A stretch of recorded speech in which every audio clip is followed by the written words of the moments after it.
In 1951, a 14-year-old boy in Sydney was opened up on an operating table and kept alive by the blood of strangers, more than a dozen units of it. He had no way to thank them. He did not know their names. He did not know their faces. All he knew was that without them, he would not have survived the night. So he made a promise. When he turned 18, he would start donating. He would give back what had been given to him. It was a simple debt, simply repaid. That was all he intended it to be. His name was James Harrison, and for the next 62 years, he showed up. Every few weeks, same arm, same chair, same quiet transaction between a man and a needle and a bag filling slowly with something the color of straw, plasma, not whole blood, something rarer. He did not know, when he made that promise at 14, that his blood was different. He did not know that what ran through his veins was something scientists had never seen in quite that combination before. He did not know that a single anomaly in his immune system would eventually be credited with saving 2.4 million lives. He found out the same way most extraordinary things are found, by showing up and letting someone look. In 1951, chest surgery on a child was not a routine procedure. It was a gamble. The surgical techniques were young, the equipment was limited, and the margins between survival and the alternative were measured in minutes and milliliters. James Harrison was 14 years old when he went under the knife for a lung operation serious enough that the medical team needed what his doctors later described as an extraordinary volume of donated blood to keep him alive. More than a dozen units. That number is worth sitting with. The average adult human body contains roughly 10 to 12 units of blood in total. What Harrison received approached or exceeded what his own body held. Strangers had walked into donation centers, rolled up their sleeves, and given something irreplaceable to a boy they would never meet. And because they did, he woke up. He spent 3 months recovering in the hospital, long enough to think, long enough for the reality of what had happened to settle into something more than gratitude. He had been kept alive by an act of anonymous generosity repeated again and again by people who owed him nothing. There was no invoice for that, no way to balance the account directly. So he decided to open one of his own. The moment he turned 18, he would begin donating, not once, not occasionally, regularly, consistently, for as long as they would let him. He made that decision at 14, lying in a hospital bed with someone else's blood doing the work his own could not.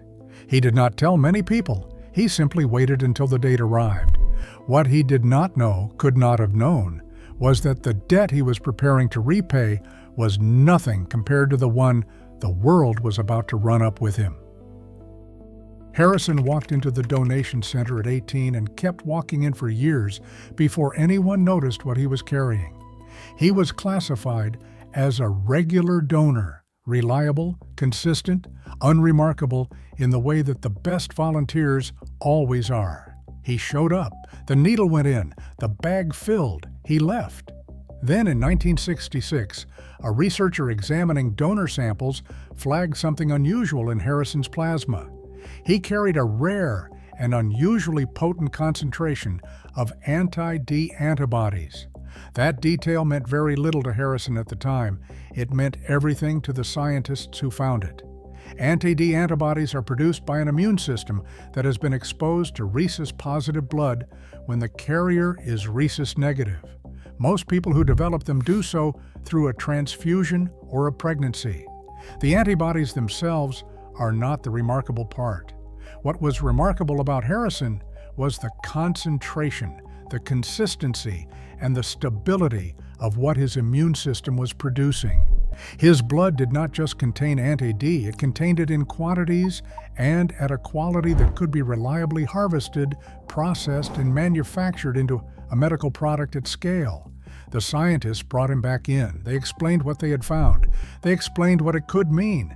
And Harrison, who had spent years showing up to repay a debt he felt he owed, agreed without hesitation to continue, to donate not just blood, but specifically, repeatedly, the plasma that carried what his immune system had quietly been building for years. He did not negotiate. He did not ask what it was worth. He sat back down in the chair, extended the same arm, and let them take what they needed. He had been doing exactly that since he was 18. This time, he finally understood why. Before Harrison's blood could save anyone, the disease it was designed to fight had to be understood. And rhesus disease is one of those conditions that kills quietly, invisibly, in the space between a mother's body and the child growing inside it, in a biological conflict so intimate that medicine spent decades struggling to interrupt it. The mechanism is straightforward and brutal. When a mother carries a rhesus-negative blood type and her baby inherits a rhesus-positive type from the father, the two blood systems are incompatible. During delivery, or sometimes earlier, small amounts of the baby's blood can cross into the mother's bloodstream. Her immune system does what immune systems do. It identifies the foreign cells. It builds antibodies against them. It remembers. The first pregnancy often survives that process without catastrophic consequence. The antibodies are still forming. The response is slow. But in a second pregnancy, the immune system is ready. The moment it detects rhesus-positive cells, it mobilizes.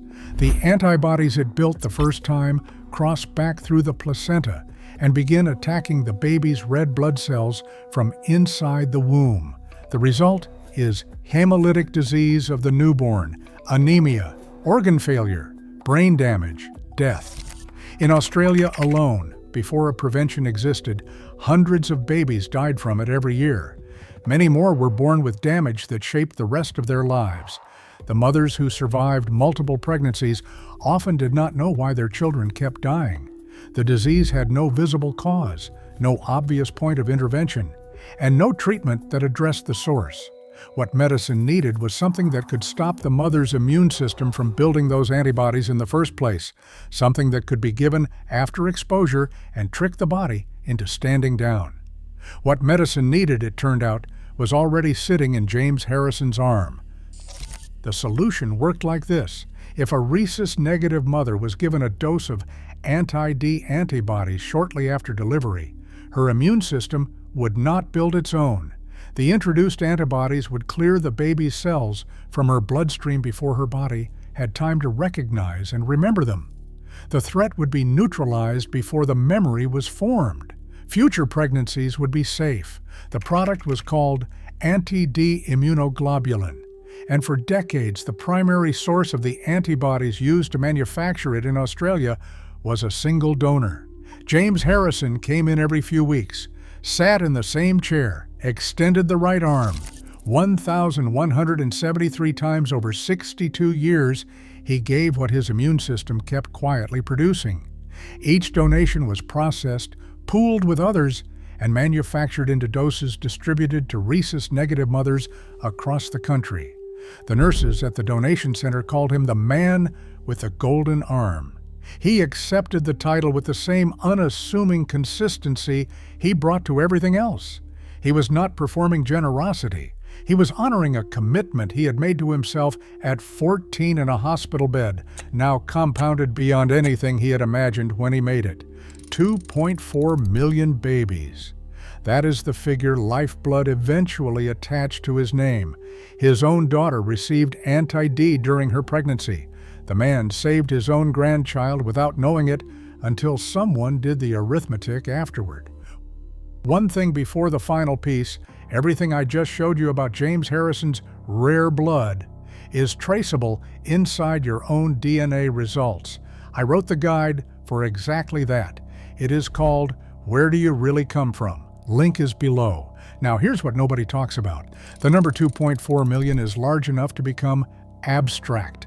It is the kind of figure that registers as significant without landing as real. So consider instead what donated blood looks like from the inside of a single life that needed it. A paramedic named Wes is driving a rural road at 5 in the morning when another vehicle crosses the center line. The ambulance is destroyed. Wes is suspended upside down inside the wreckage for an hour while rescue teams cut through the frame around him. When the helicopter crew reaches him, he is unconscious and in respiratory arrest. The helicopter is carrying blood. It had only begun carrying blood on board a few months earlier. The transfusion stabilizes his pressure enough for the crew to work. The doctor who treated him said it plainly afterward.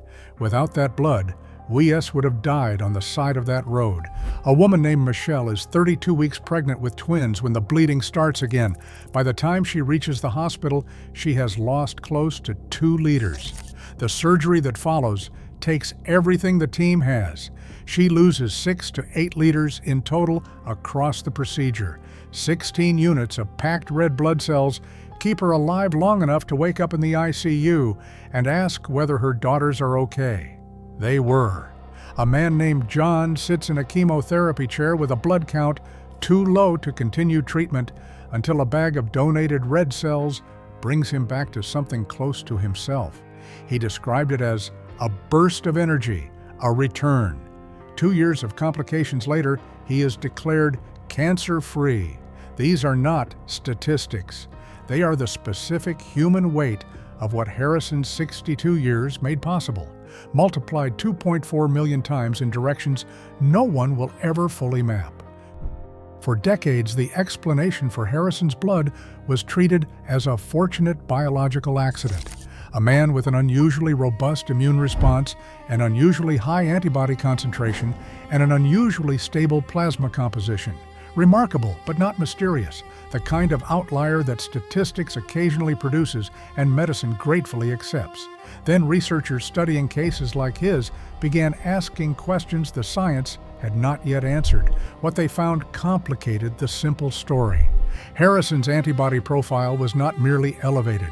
It was structured in a way that led some scientists to suspect his immune system had been shaped by something older than a single lifetime of exposure. The anti-D concentration he carried, the consistency with which he produced it across 6 decades of donation, the stability that made his plasma manufacturable at scale, these were not characteristics that a transfusion in childhood fully explained. Something in his underlying genetic architecture appeared to be doing work that went beyond acquired immunity. The rhesus-negative blood type itself became the object of scrutiny. It is distributed unevenly across human populations in a pattern that does not follow the standard migrations of early modern humans out of Africa. It clusters in specific ancestral groups with a frequency that has never been satisfactorily explained by conventional population genetics. In the Basque people of northern Spain, it reaches 40%. In most of sub-Saharan Africa, it is nearly absent. The distribution suggests an origin event, a mutation, or an inheritance that entered certain lineages at a specific point in prehistory and stayed. What Harrison's case led researchers to consider was not just the rarity of his antibodies. It was the question of where the genetic predisposition that allowed him to produce them so reliably may have actually come from. The childhood transfusion may have triggered the response, but the capacity for that response, some researchers believe, was written into him long before he ever needed surgery. The question was, by whom and when? The rhesus-negative blood type is not evenly distributed across humanity, and that unevenness is not random. It follows ancestral lines with a consistency that population geneticists have spent decades trying to explain and have not fully resolved. If you have ever looked at a DNA ancestry result and seen certain European lineages flagged with unusual prominence, if your family carries stories of origins in the Atlantic fringe of Europe, the British Isles, the Iberian Peninsula, the Basque Country specifically, there is a meaningful probability that the genetic thread running through Harrison's story runs through yours as well. Roughly 15% of people with Western European ancestry carry the rhesus-negative type. In some specific populations, that figure climbs to nearly half. The mutation responsible is ancient enough that it predates the historical record. It was present in populations long before those populations knew they were populations, long before the concept of bloodlines was anything more than the literal substance moving through a person's veins. What that means in practical terms is this: if you are rhesus negative, your immune system is built on the same ancient architecture that made Harrison's plasma so valuable. You carry the same predisposition, the same fundamental incompatibility with rhesus-positive cells, the same capacity for the antibody response that made his blood worth harvesting for 62 years. The specific concentration Harrison produced was his alone, but the underlying system that made it possible is not rare in the populations that inherited it.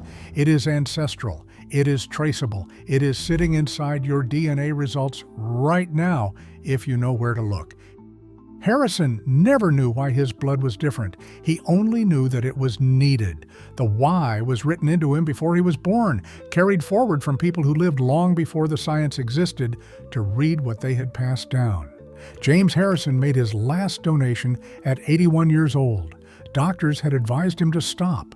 The body that had shown up 1,173 times had given what it could give, and the responsible thing was to let it rest. He sat in the chair one final time, extended the right arm, and that was that. He did not make a speech. He did not require a ceremony proportionate to what he had done. He was the same man who walked in at 18 to repay a debt, now walking out having run up a credit. The world has no unit of measurement large enough to express 2.4 million lives, his own grandchild among them, strangers on every continent, whose existence traces back to a boy who made a quiet promise in a hospital bed and kept it for 62 years without ever fully understanding the mechanism behind what made his promise worth keeping. The science eventually caught up to what his body already knew. The genetics pointed backward into deep ancestral time, toward lineages and migrations and mutations that predate every record we have of the people who carried them. Whether Harrison is still with us or not, the arm that saved millions has finally rested. But the blood type that made him extraordinary is not gone with him. It is still out there, moving through the veins of people who have never heard his name, waiting, as it always was, for someone to look closely enough to understand what they are carrying.